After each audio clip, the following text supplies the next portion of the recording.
Question تھا کہ اولاد کیا شوہر کی مرضی سے ہوگی یا بیوی کی مرضی سے یا دونوں کی مرضی سے؟ پھر وہ مسئلہ بیان کرتے ہیں کہ اصل مسئلہ یہ ہے کہ شوہر چاہ رہا ہے کہ اور مزید بچے پیدا ہوں، ایک بچہ ہے ان کا، لیکن بیوی نہیں چاہ رہی، تو کیا حکم شرع ہوگا؟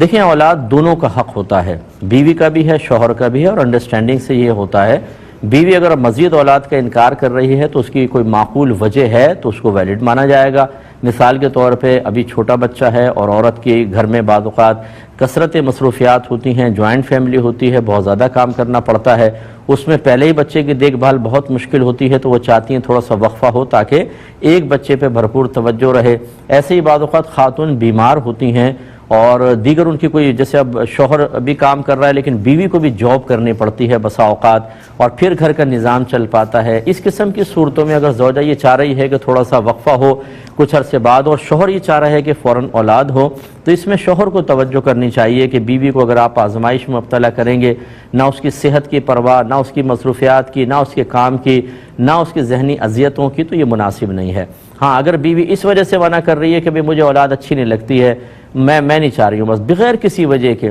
حالانکہ گھر میں رہتی ہیں، کوئی اتنا کام بھی نہیں، صبح سونا، دوپہر کو اٹھنا، بچے کو بھی سلا دیا اور پاؤں پھیلا کے سو رہی ہیں، اور یہ ڈرامے دیکھنا اور فلاں چیزیں، تو یہ پھر برا ہے۔ اللہ تبارک و تعالیٰ کی ایک عظیم نعمت سے منہ موڑنا ہے۔ ان عورتوں کو دیکھیں، ان لوگوں کو دیکھیں جن کے 16 سال سے بچے نہیں ہوئے، اور لوگ ان سے جب ان سے ملتے ہیں تو سوالیہ نگاہیں لوگوں کی یہ ہوتی ہے کہ جی کچھ ہوا، کوئی خوشخبری ہے، اور وہ بیچارے ہر دفعہ اس طرح کی مشکل محسوس کرتے ہیں اور جواب دینا مشکل ہو جاتا ہے۔ تو ہم ایسے بہنوں سے گزارش کریں گے کہ بلا ضرورت اللہ تبارک و تعالیٰ کی نعمت سے منہ موڑنا یہ مناسب نہیں۔ تو بہرحال دونوں ہی انڈرسٹینڈنگ سے بچے کی خواہش کر سکتے ہیں۔ یہ کہتے ہیں کہ اگر کوئی کلی کر لے